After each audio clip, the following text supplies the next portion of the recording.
আপনাদেরকে দেখাবো কিভাবে পারফেক্ট সুস্বাদু মজাদার কোনো প্রকার গন্ধ ছাড়া কলিজা কিভাবে ভুনা করবেন।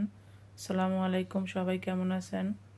প্রথমে আমি কলিজাগুলো নিয়ে নিয়েছি, তারপর এখানে গরম পানি আমি ফুটিয়ে নিচ্ছি।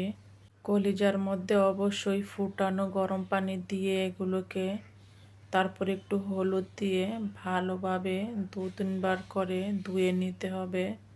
তাহলেই কলিজা সম্পূর্ণ যে একটা গোবরের গন্ধ থাকে সেটা আর থাকে না।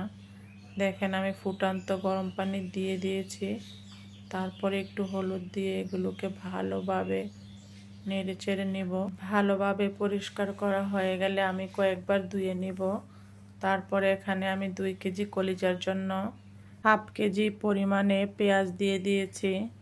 বেশি পরিমাণে পেঁয়াজটা দিলে হয় কি, বুনা বুনা একটা আঠালো ভাব আসে। পেঁয়াজ দিয়ে কলিজা বুনা করলে খেতেও মজা হয়। আমি এখানে আদা বাটা রসুন বাটা পরিমাণ মতো দিয়ে দিয়েছি।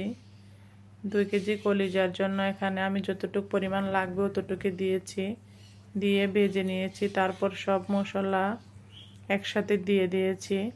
এখানে কিন্তু আমি গরম মশলাটা গুঁড়ো করে ব্যবহার করেছি। গরম মশলা গুঁড়ো করে ব্যবহার করলে একটা টেস্ট আসে, অন্যরকম ফ্লেভার আসে।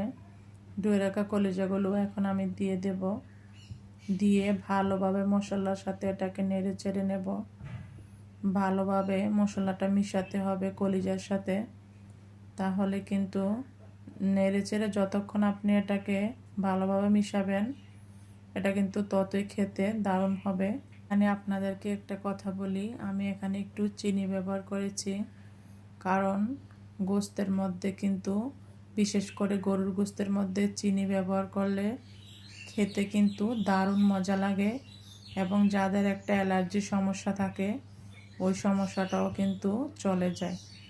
অ্যালার্জির যেই ভাবটা থাকে, যাদের গরুর গোস্ত খেলে অ্যালার্জি হয়, চিনিটা দেওয়ার কারণে সেই অ্যালার্জিটা আর বাড়ে না, চিনিটা নিয়ন্ত্রণ করে রাখে।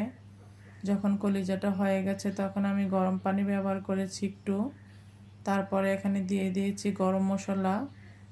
যখন আমি কিন্তু এখানে শাহি গরম মশলা ব্যবহার করি। গরম মশলা কিন্তু আমি হাতে ব্লেন্ড করে নিয়েছি নিজে ঘরোয়াভাবে। আমি কিন্তু বাহিরের কিনা কোনো গরম মশলা এখানে ব্যবহার করিনি, নিজের তৈরি করাটা ব্যবহার করেছি। এটা দিলে হয় কি, খেতে কিন্তু দারুণ একটা টেস্ট আসে, এটা এক অন্যরকমভাবে মজা হয়।